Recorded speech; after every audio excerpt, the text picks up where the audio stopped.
السلام علیکم، میرا نام ہے بیبرس محمد بن کامران۔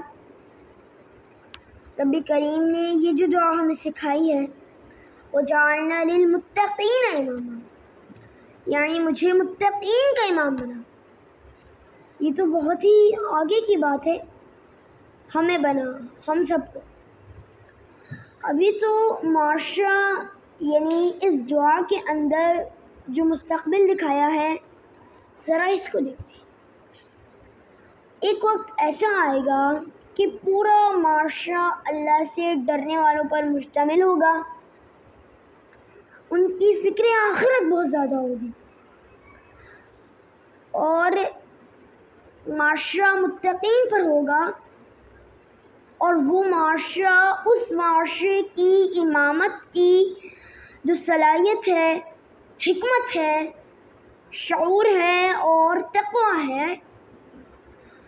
آپ دعا کر رہے ہیں اور اللہ نے دعا سکھائی ہے، تو اس کا مطلب ہے کہ اللہ کی مشیت، اللہ کی رضا اس میں ہے کہ وہ یہ کام ہونے دے گا اگر ہم اپنے حصے کا کام کریں گے تو اتنی بڑی تبدیل سوسائٹی میں آ جائیں۔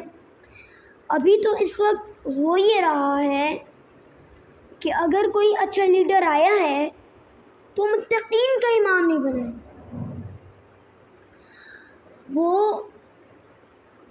مطلب یعنی بہت بڑی پرابلم ہے معاشرے میں۔ تو ابھی کرپشن بہت زیادہ ہے، اور ابھی اس وقت مجھے آپ یہ بتائیے کہ صالح داماد ڈھونڈنا آسان ہے؟ آپ مجھے بتائیے کہ اگر کسی کو اپنا مکان کرائے پہ دینا ہے، صالح کرایہ دار ڈھونڈنا آسان ہے؟ آپ کو کاروبار کرنا ہے اور آپ کسی کو پارٹنر بنانا چاہتے ہیں، صالح کاروباری پارٹنر ڈھونڈنا آسان ہے؟ آپ میں سے کتنے لوگ اسکول تعلیم سے وابستہ ہیں، کالج، اسکول، مدرسہ وغیرہ؟ صالح ایماندار استاذ ڈھونڈنا آسان ہے؟ آپ جہاں سے دودھ خریدتے ہیں، صالح ایماندار دودھ دینے والا ڈھونڈنا مشکل ہے، صالح ایماندار گوشت دینے والا ڈھونڈنا مشکل ہے، صالح شریک حیات ملنا مشکل ہے۔ تو اگر یہ سب مشکل ہے تو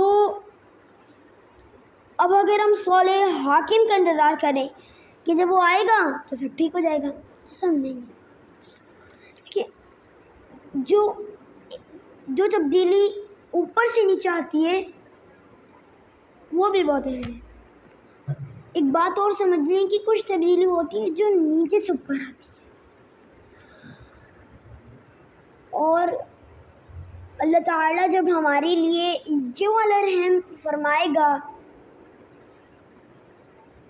تو ہمیں اچھی لیڈرشپ بھی عطا فرمائے گا، اور اس میں پریشان ہونے کی کوئی بات نہیں ہے۔ ہمیں اپنا کردار مضبوط کرنا ہے، ہمیں صالحین بننا ہے، متقین بننا ہے، ہمیں اپنا معاشرہ بہتر کرنا چاہیے۔ جزاک اللہ خیر، السلام علیکم ورحمۃ اللہ وبرکاتہ۔